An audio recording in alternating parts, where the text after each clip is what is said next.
Maintenant, la deuxième question par rapport à ce que vous avez pu voir sur le site internet, c'est vraiment le côté professionnel. Et moi, je le différencie vraiment parce que là, à ce moment-là, je réponds à une charte, à une demande d'un client. Et je suis plus un graffeur du tout pour moi. Vraiment plus du tout. Côté créatif est quasiment nul parce que finalement, à chaque fois qu'on propose une création sincère et vraiment le client il veut ce qu'il a vu à la télé, il veut ce qu'il a le truc de tout le monde finalement. Je suis pas en train de me faire de la pub. Non mais c'est vrai, c'est niveau créatif. J'en discute beaucoup avec des amis qui sont artistes à la base et puis qui sont devenus graphistes et on répond à une commande.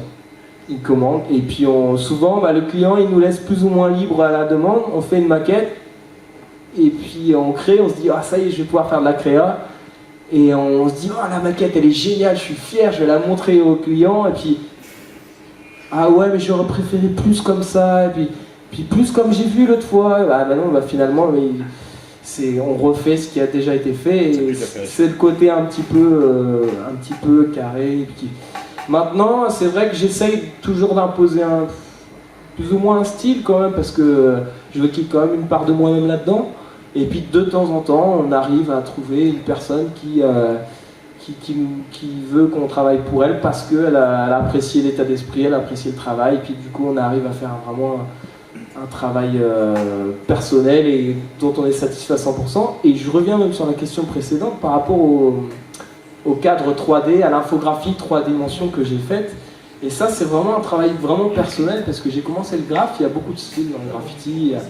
Il y a le lettrage basique, vraiment où il y a tout le travail de la lettre, simplement pour que ce soit très lisible, mais avec beaucoup de formes, avec beaucoup de styles. Et il y a la 3 dimensions, il y a le white style, on appelle ça, c'est quelque chose de très mélangé mais très dynamique. Et la 3D, ça c'est ce que j'ai commencé quasiment dès le départ. Et en faisant toujours en essayant de modeler son lettrage en fait, en donnant du volume sans faire de contour. Vraiment essayer de représenter, là il y a un cube, une enceinte, il y a un côté qui est noir parce qu'il est ombragé, puis un côté qui est un peu gris parce qu'il y a de la lumière.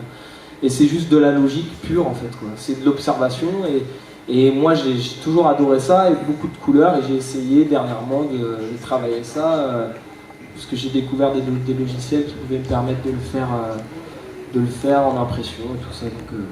Donc j'essaye de garder ça aussi maintenant pour apporter aussi, et malheureusement je dirais, toujours avec une démarche commerciale de faire du design, parce que c'est ça qui marche aussi maintenant chez les gens, et d'apporter... c'est pas quelque chose que je dénigre parce que j'aime ce côté-là aussi. Mais c'est forcément comment dire, je trouve pas mes mots... Au détriment. Au détriment, voilà, de la création et de l'artistique. Ça c'est sûr et certain. Donc il faut vraiment savoir différencier et puis faire son boulot, payer ses factures et après on fait ses toiles. D'ailleurs quand je fais mes propres trucs, je fais mes toiles que j'expose à droite à gauche en France et en Bretagne.